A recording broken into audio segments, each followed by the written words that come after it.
how can really awareness help us in this current pandemic situation? You mentioned a few, and I know that resilience, it's really important. And also, I was wondering how you are coping in these situations. What are your strategies? And if you could say a few examples from your book, you know, how can the readers, whoever buys your amazing book, how can they use different strategies, exercises to cope in this current pandemic situation? Yes, absolutely. So first I will say that I wrote 5 books, and this is my favorite. This is my favorite book because it feels most transformative in nature. In other words, it has if someone's reading the book fully and applying what the book offers, it really truly carries the invitation for an incredible personal change. And you've asked us to kind of, why is that the case, or what's behind it, and in what ways is it relevant to kind of the way we deal with COVID-19 and its challenges? And I will say this.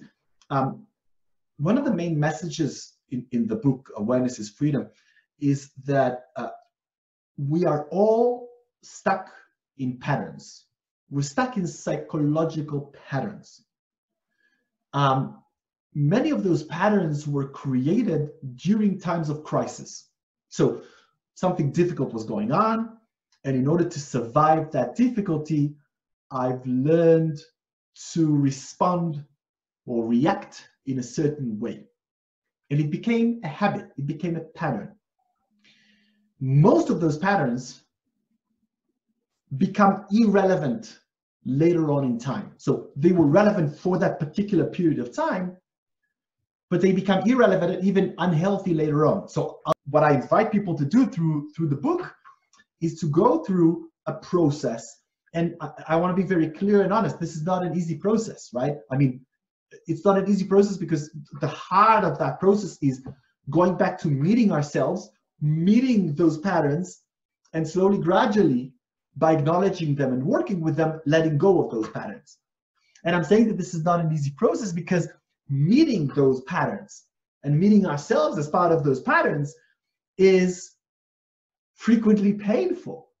It means going back to scary. Absolutely, Judith. Yeah, very true. It's scary, right? And this is why most of us, most of the time, avoid ourselves, right?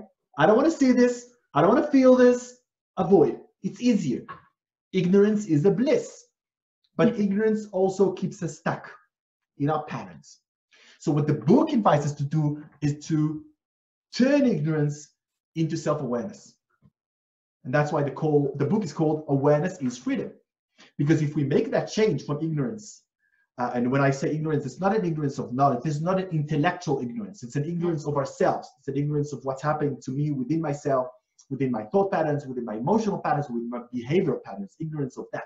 So if I transform that kind of ignorance into awareness, that's where freedom kicks in, right? Because if I know myself, I can break those patterns, I can start making healthy choices. And that's an incredible freedom. If each and every one of us would not be ruled by those unhealthy patterns, and instead we could choose what's right for us, we'd be free human beings.